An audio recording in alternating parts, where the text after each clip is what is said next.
And in the descriptions of the events that took place at the sea, what is it that the pasuk says? Vayar Yisrael es hayod hagdolah asher asa Hashem b'Mitzrayim, that they saw the great hand. And now we go through a mathematical formula. Kama loku be'etzva. So how many plagues were there that can be described as a finger? Eser makos, 10. Emor miata. So now a hand is made up of 5 fingers. So if one finger is 10 makos, now we are able to say that the great hand that the Jewish people saw at the sea is 5 times that amount. In Mitzrayim loku eser makos. In Egypt, they were struck with 10 blows. Ba'al hayom loku chamishi makos. And on the sea, they were struck with 50. Not only does the flow of the Haggadah imply that we see Yetzias Mitzrayim as consisting of these 2 parts, the original 10 makos that took place in the land of Egypt, and the 50 makos that took place at the Yam Suf, at the splitting of the Yam Suf. Not only do we see that the flow itself from Bitzach Adash Ba'achav to the very next part of the Haggadah, Rabbi Yossi Omer, not only does that indicate to us that we see that the entire Exodus is divided into these 2 parts, but in the very chapter of the Hallel, which describes Yetzias Mitzrayim, the way that chapter opens is B'tseis Yisrael mi Mitzrayim Beis Yaakov me'am lo'ez, with the Jews leaving of Egypt and from a foreign land. And then the very next pasuk is Hayam Ra'a Vayanos, that the sea saw them and ran for itself. And so in the pasuk of the Hallel, the parak of the Hallel that describes Yetzias Mitzrayim, as indicated by the opening words, B'tseis Yisrael mi Mitzrayim, it also is clear that we see that the events that took place on the Yam Suf are considered to be a component of the actual Yetzias Mitzrayim, and not a separate, independent event. And of course, the biggest giveaway of that fact is that the holiday of Pesach itself is made up of 2 days of Yom Tov. Unlike the holiday of Sukkot, which is also a 7-day holiday, the last day of Sukkot is not a Yom Tov. The last day of Sukkot is Chol HaMoed. It is true that following the last day of Sukkot, we have a Yom Tov called Shmini Atzeres, or Simchas Torah, but that's not part of the holiday of Sukkot. And so the holiday of Sukkot has actually only 1 day of Yom Tov, while as the holiday of Pesach, also a 7-day holiday, has 2 days of Yom Tov. 1 day is the first day. That's the day that the Jewish people left Egypt. And then the last day, the 7th day, which is also a Yom Tov, is the day that the Jewish people crossed through the Yam Suf. And so from all of the above, it becomes clear that Kriyat Yam Suf is seen not as an independent event, but rather as a component, a necessary component, obviously, but a component of Yetzias Mitzrayim in general. And of course, we need to understand what is it exactly about the Kriyat Yam Suf, the splitting of the sea, that makes it a element of, a part of, a component of the actual Yetzias Mitzrayim, when, if we look at what happened, the Jews had already managed to leave Egypt, as the pasuk says, Biyad Ramah, in public view. They had already managed to leave Egypt and were free of the Egyptians. And so we have to try to understand, why is it that the Haggadah and the Parak of Tehillim, and indeed the Yom Tov itself, are all insisting that Kriyat Yam Suf be appreciated as part of Yetzias Mitzrayim, an inseparable element of it, and not as an independent miracle. And I think that perhaps insight into this can be found when we juxtapose two very similar events that yet, as similar as they are, seem to be almost polar opposites. One event is that which is described in Egypt, and the other is that which is described by the Yam Suf. In the pasuk that describes what took place in Egypt, everybody will please open up to Parshas Bo,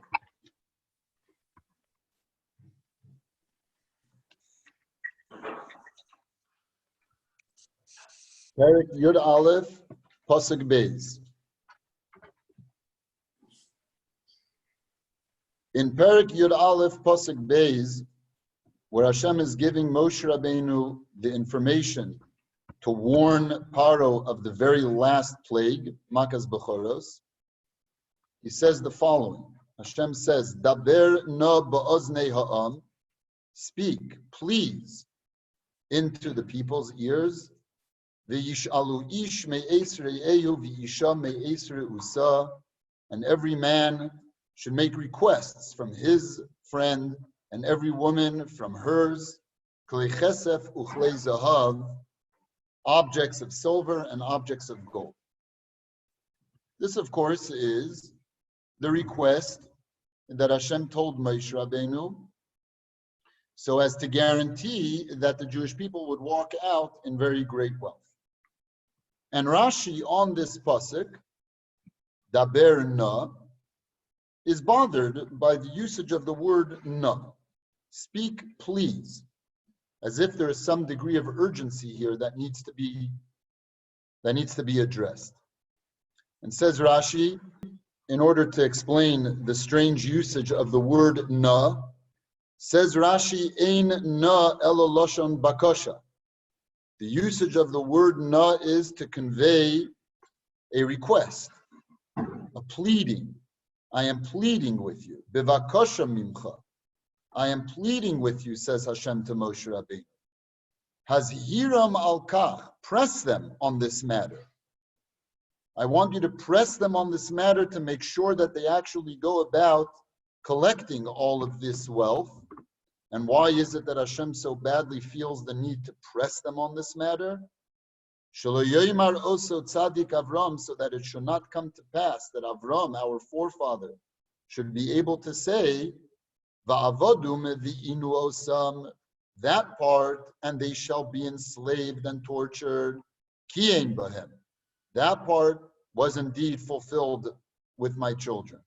But the other part, the va'achreichen yetzu b'rechush gadol, but afterwards they shall leave with great wealth, lo ki'ein bahem. That part Hashem did not fulfill.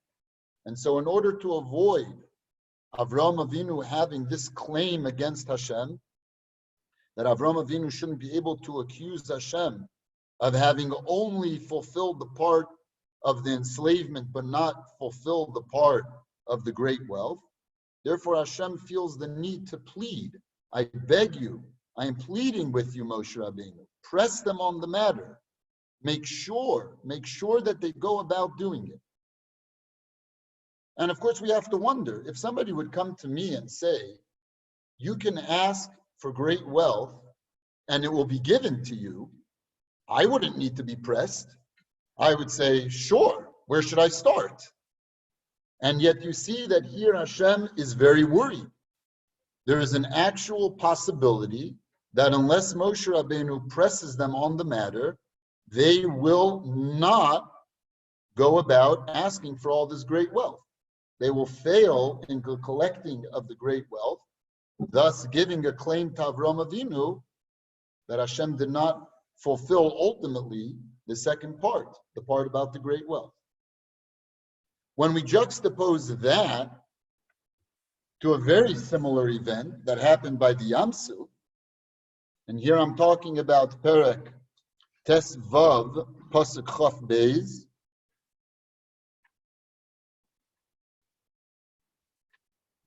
Here the pasuk says, "Vayasa Moshe es Yisrael miyam Suf," that Moshe had to drive the Jewish people forward away from Yam Suf. And here too, Rashi addresses the strange usage of the word vayasa, that Moshe had to drive them away. Says Rashi, vayasa hesi'on ba'al korchon. He made them travel away against their will. Why? They didn't want to leave the Yam Suf. Because sha'atru mitzrim suseyem betachshitei zahav v'chesef v'avonim toves. Because the Egyptians had decorated their horses with all sorts of beautiful objects of gold and silver and precious stones. V'hoyu Yisrael motzin oisam bayam. And the Jewish people were finding them at the edge of the sea. So much so that Gedola Hoisa Bizas Hayam, greater was the collection of wealth that happened at the Yam Suf, Mi Bizas Mitzrayim, from the collection of wealth that they had managed to get in the land of Egypt. And now let's look at these two psukim side by side. And what do we see? Very similar event, so similar that Rashi is actually comparing one to the other, the collection of wealth that took place in Mitzrayim to the collection of wealth that took place by the Yam Suf. And yet the response, the reaction of the Jewish people to the event is the polar opposite. In Mitzrayim, there seems to have been almost like a resistance to it. We don't want to come out with great wealth. And that resistance needed to be addressed with Moshe Rabbeinu begging them, and Hashem begging Moshe Rabbeinu, and Moshe Rabbeinu pressing them in order to get them to collect that great wealth. And yet, by the Yam Suf, when the great wealth was made available to them, not only were they very happy to collect, but here the tables are turned, and Moshe Rabbeinu now has to press them to stop collecting the great wealth. Two events, very, very similar in their nature, and yet exact opposite reactions from the Jewish people. And when we look at these two things, we have to wonder, what changed? What took place that would make this relationship to the collection of money have been so altered in their minds that it went from a no way to we are so much going to be collecting this money that there is no way that you're going to get us out of here unless you force us away. And I think that this simple difference between the two events is indeed the key to understanding why it is that the Yam Suf was not only part of, but a necessary part of Yetzias Mitzrayim. And so now let us start. The Jewish people leave Egypt, and they leave Egypt in the public view. They leave Egypt with the Egyptians basically forcing them out. And the Pasuk tells us in Perek Yud Gimel, Pasuk Chaf Aleph and Pasuk Chaf Beis,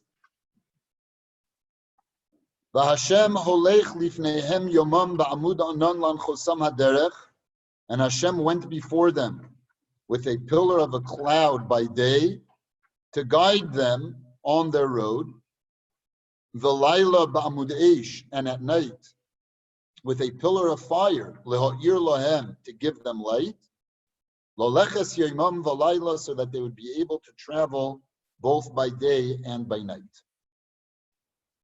And then the pasuk, in the very next pasuk, clarifies and makes it clear that lo yamish amud ha'anon yomam v'amud ha'esh layla lifnei ha'am, that this pillar of cloud, the daytime cloud, and the nighttime fire never ever removed itself from leading the people. That means that throughout all of their travels, this pillar of cloud led them along the way, and this pillar of fire gave them light, and it never ever was taken away from them. Which means that when the Jewish people needed to know where to go, all they had to do was follow the pillar. Wherever the pillar shall go, so too shall the Jewish people go. If it goes right, they go right. If it goes left, they go left. They were not carrying maps of the desert in their hands and trying to figure it out, how they're going to get from here to there. And they certainly didn't have ways. And anyhow, they were probably in quarantine. But anyhow, no ways, no maps. The only way that they knew where they were going was by following the pillar. If the pillar goes north, they go north. If it goes south, they go south. Bearing that in mind, we have to wonder about the next psukim.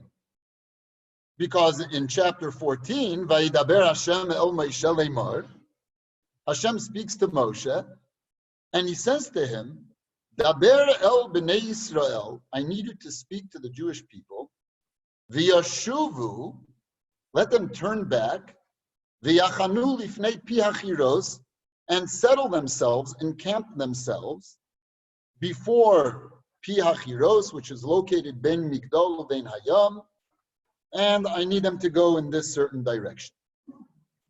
And why do I need them to go in this certain direction? Because then the Amar Paro Livnei Yisrael Nevuchimein Ba'aretz.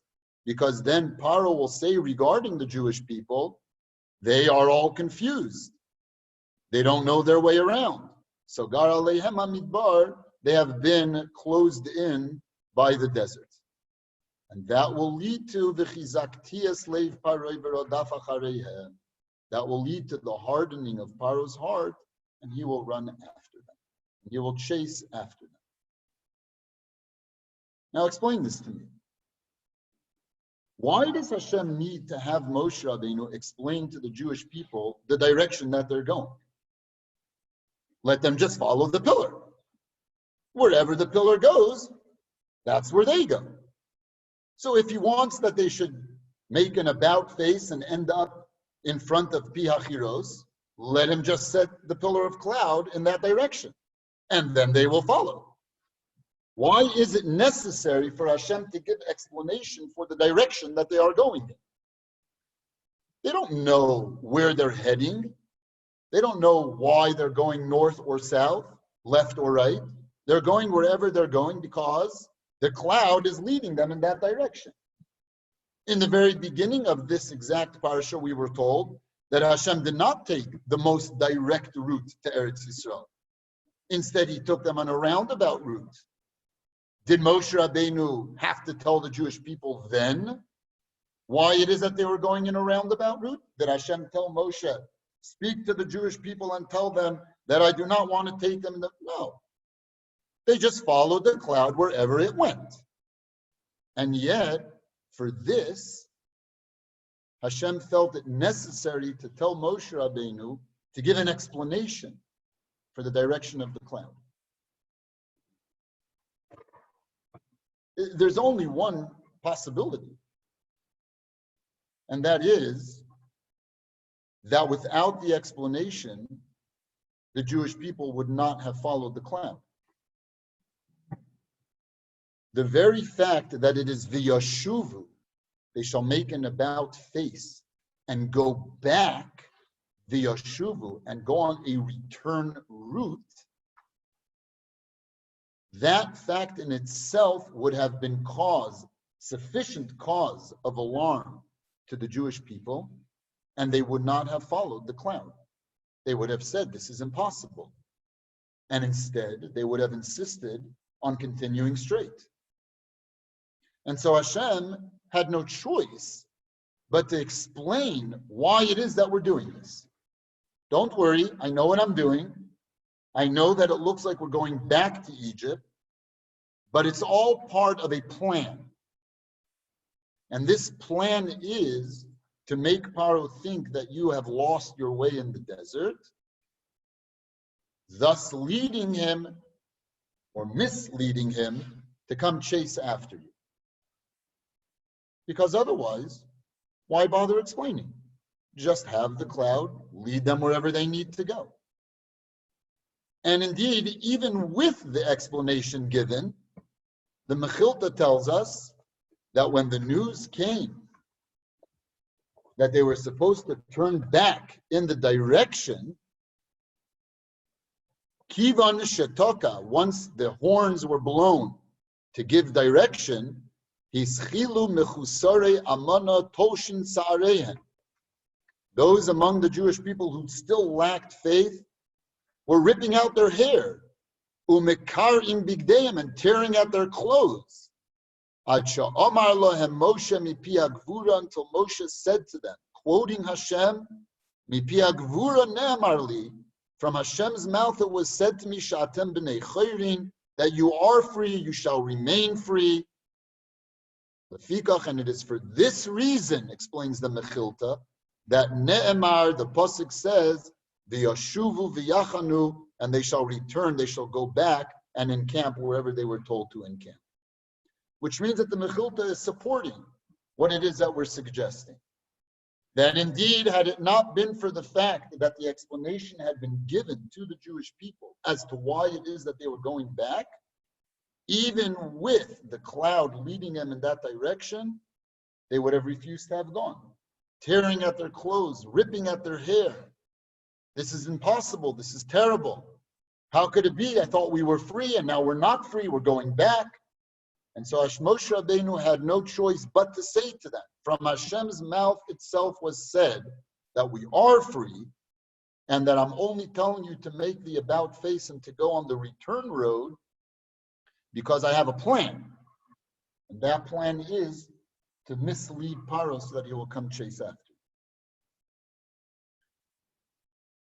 And so, one thing becomes very clear, and that is that all of this was a plot from beginning to end. There was no need for them to go back to Pi HaChiros.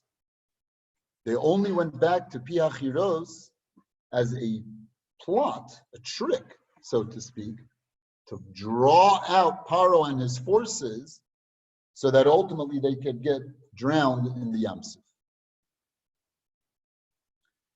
Bearing that in mind, we run into a very difficult Rambam. Because the Rambam in Hilchos Yesodei HaTorah, Perek Ches, Halacha Aleph, states as follows. Moshe Rabbeinu, our great teacher Moshe, Lo he'eminu bo Yisrael mipnei ha'osos sha'asa. The Jewish people did not believe in Moshe based on the great miracles that he had performed.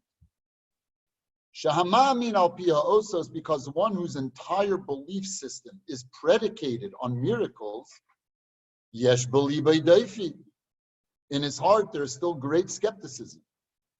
She'efshar, for it is always possible, she'ya'aseh ha'os bilat v'kishuv, that it could be done through a sleight of hand or some degree of magic.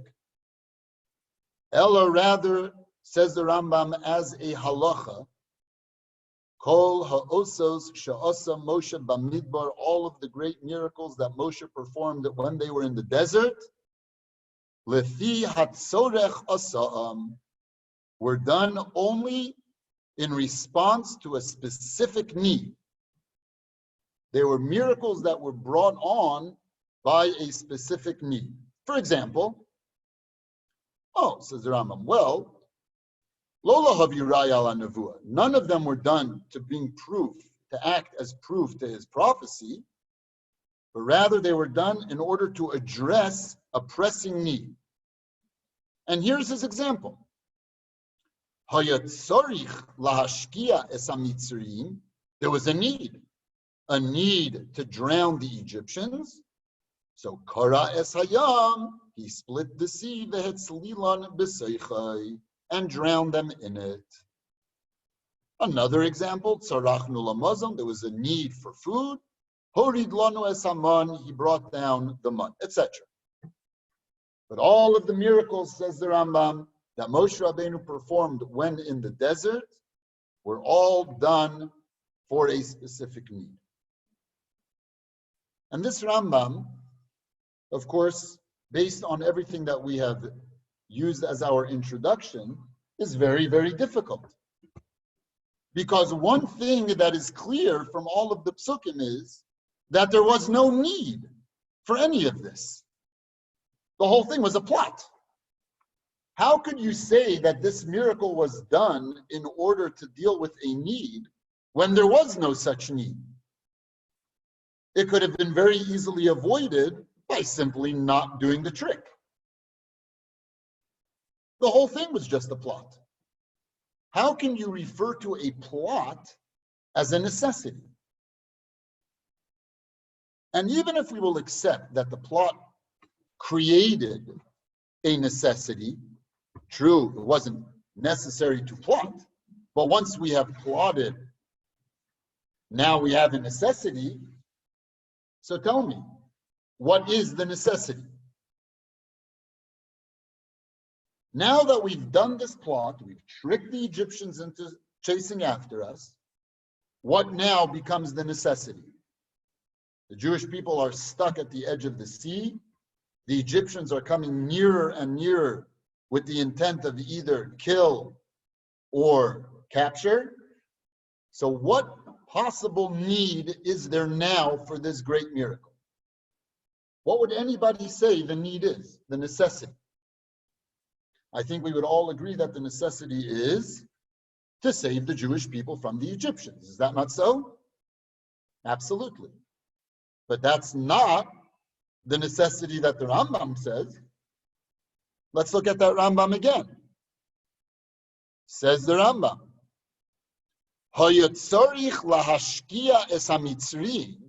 when it became necessary to drown the Egyptians,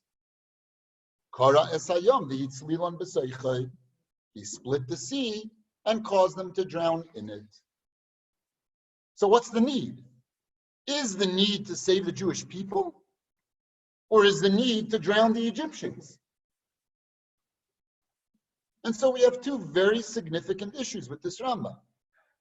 Number one, how could this be called a necessity altogether if the whole thing was plotted and planned and brought upon oneself? That's not called a necessity. And even if you're going to tell me that once the plot has been set into motion, now there's a necessity, okay, so now the necessity is to save the Jewish people.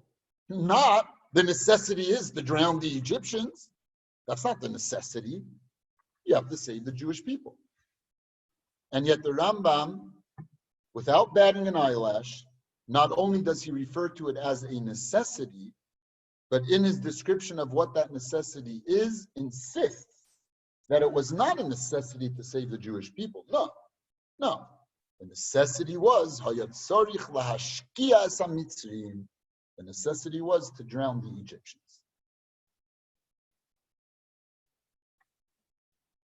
And this, of course, requires a great deal of understanding.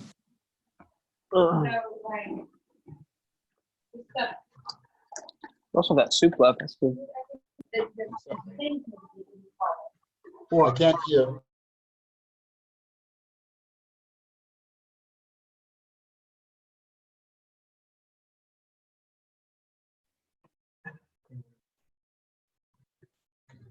Was somebody asking a question?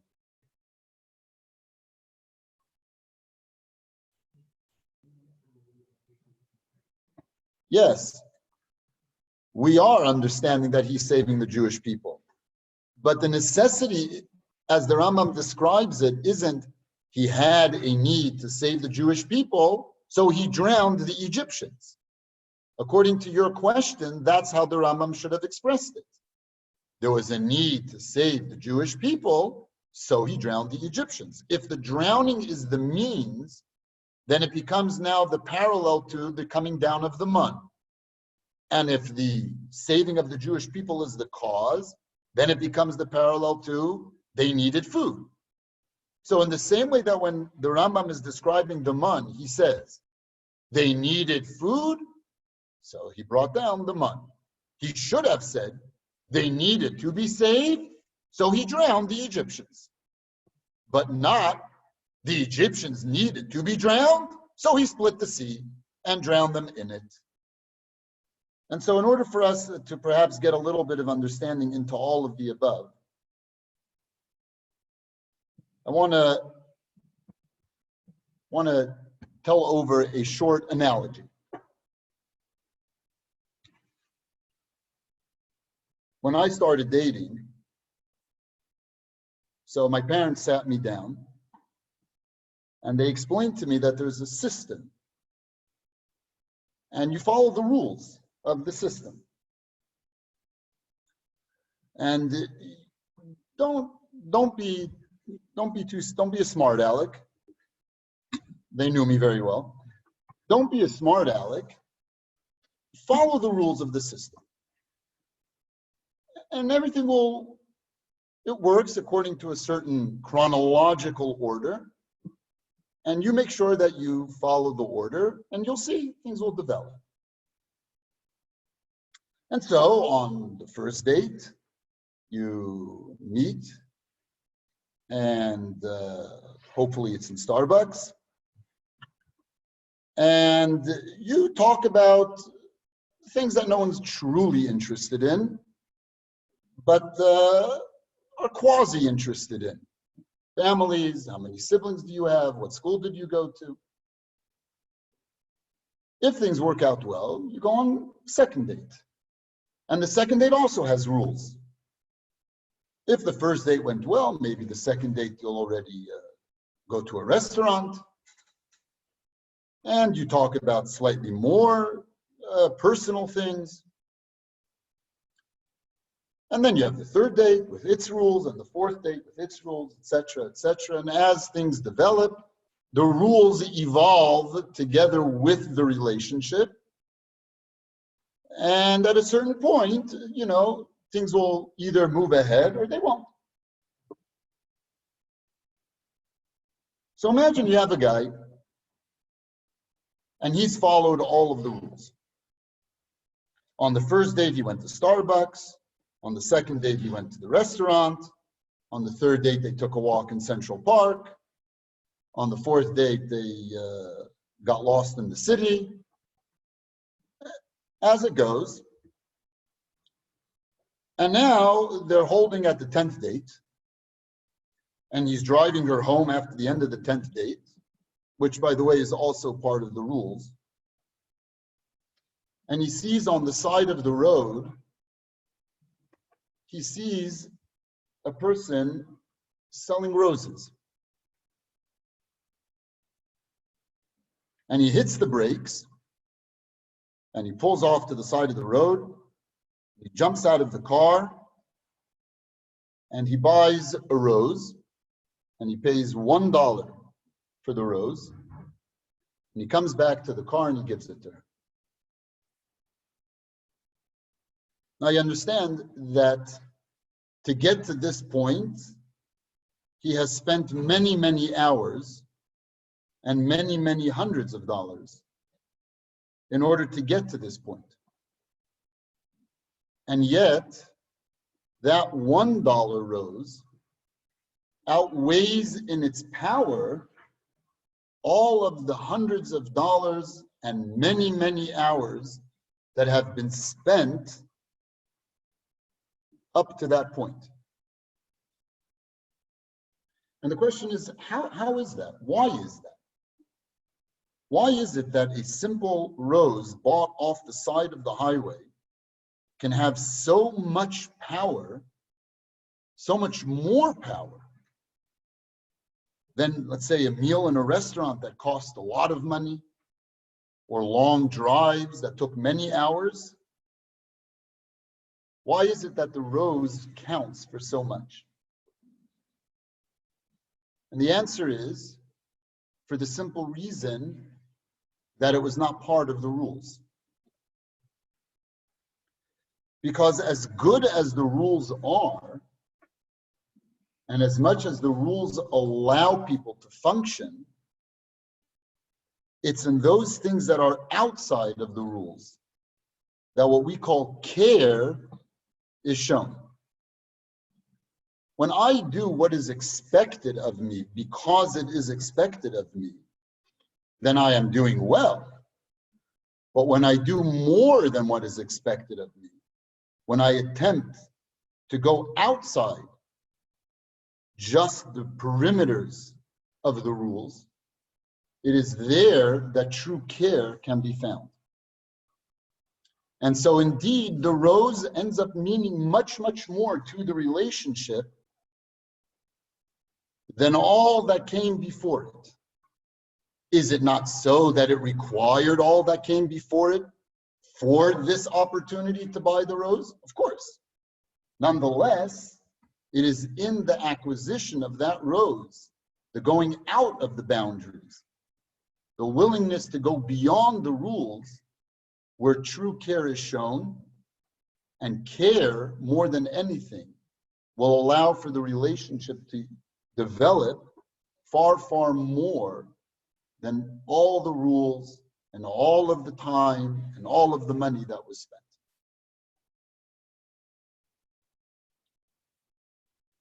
Now here's the problem with Yetzias Mitzrayim. The problem with Yetzias Mitzrayim is exactly as Hashem himself expressed it. He made a guarantee to Avraham Avinu.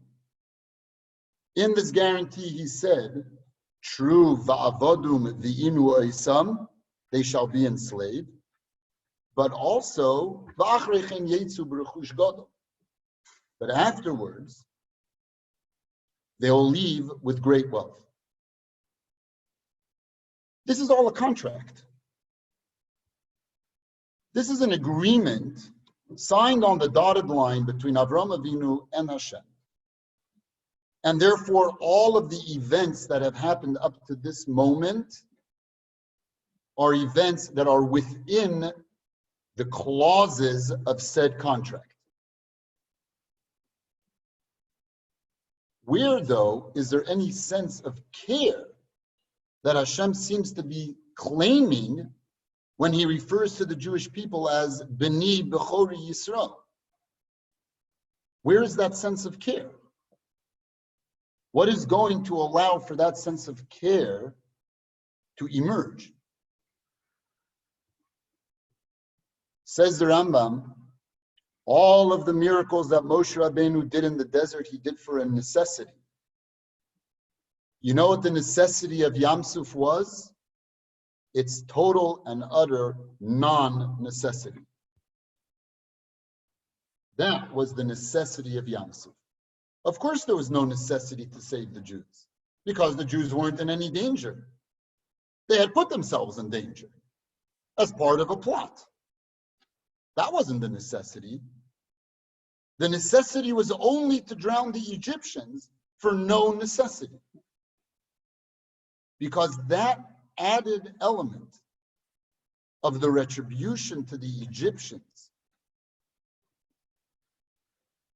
in which the horrors that the Jewish people had gone through, which we ourselves make mention of in the Haggadah, Kol haben hayilod hayaora tashlichuhu, all the boys who shall be born into the Nile they shall be thrown. The retribution for that, the visible retribution for that, the ability of the Jewish people to see what Hashem was doing to the Egyptians, that was outside the clauses of the contract. The Gamas Hagoy Asher Yavedu Don Anochi, and the nation that shall enslave them, I shall mete out retribution, had already been performed. The clauses of the contract had been fulfilled. The unnecessity of the Yam Suf is its necessity.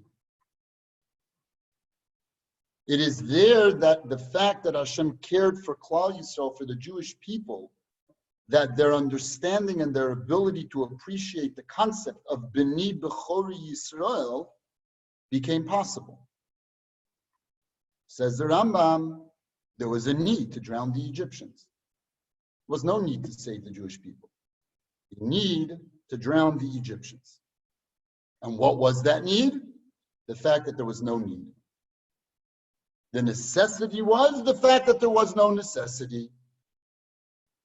because it is only through those things that are outside of the rules, that are not in fulfillment of the contract, that care can be shown. And so the Jewish people were only able to fully comprehend, and not only comprehend, but appreciate the fact that they were B'ni B'chori Yisrael because of the total not necessity of the Kriyat Yam Suf. And so when Hashem tells the Jewish people, collect the money, of course they were going to say no, unless they're pressed to.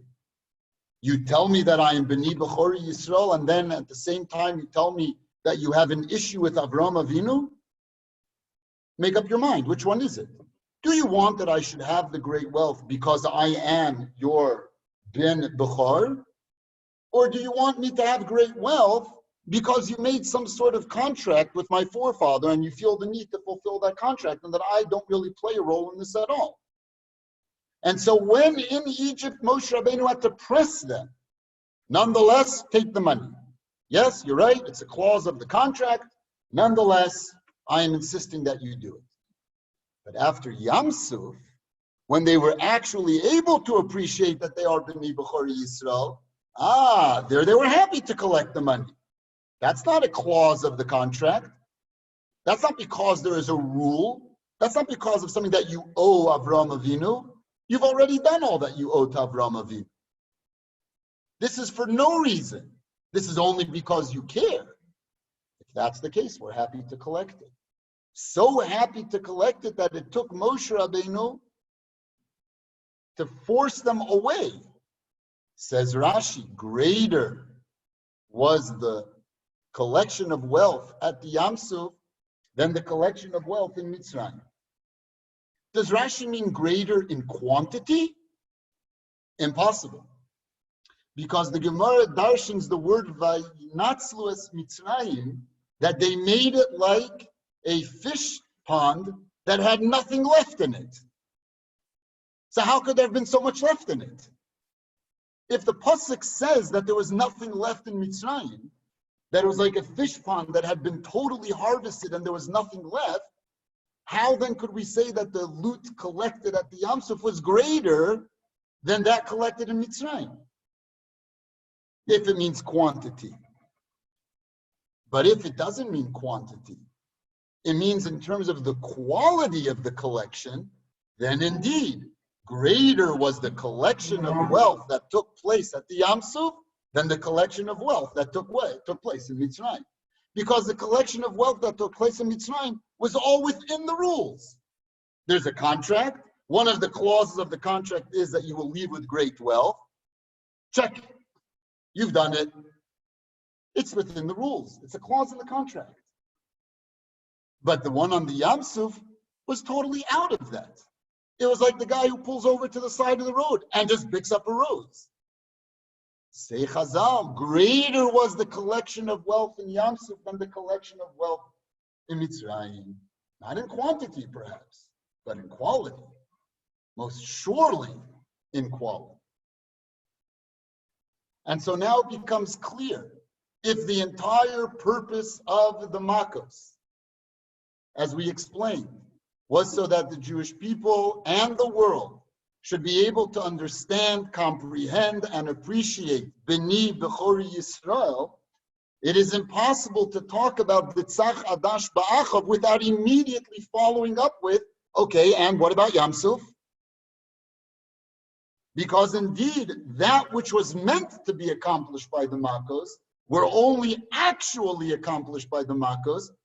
Which Makos? The ones that took place by the Yam Suf. Memela, in the flow of the Haggadah, immediately after being told about the Tzach Hadash Ba'achav, the very next line is, Minayin shal hayom loku hamitzrim chamishim makos. For the great hand is far more than the finger. Maybe not in quantity, but in quality. Memela says the pasuk in Tehillim, B'tzeis Yisrael mimitzrayim hayom ro'av hayonos. And indeed, our Yom Tov itself, which opens with the 10 Makos, culminating with Makas Bechoros, which is the first night of Pesach. That very say Yom Tov, the whole purpose of the Yom Tov is Laman Tiskar Yom Tzeischa Mi'eretz Mitzrayim Kol Yemei Chayecha, that we should always be taking into account the exodus from Egypt all the days of our lives. Included in that Yom Tov has to be the splitting of the sea, because B'ni B'chori Yisrael only became appreciated in its totality following the absolute unnecessariness of the Kriyat Yam Suf, of the splitting of the sea. And so our Yom Tov closes with Uvnei Yisrael Yotzim Biyad Ramah, the Jewish people who left Egypt in the public view with the upstretched arm. That pasuk is the introduction to the Kriyat of Yam Suf, to the splitting of the Yam Suf, because that Yad Ramah, that hand held high, almost like we say in English, with one's head held high, only became something that they themselves were able to appreciate once this unnecessary rose, the Kriyat Yam Suf, the splitting of the sea, had come to pass. And with this, we can close our discussion regarding not only the makus of the finger, but also the makus of the hand.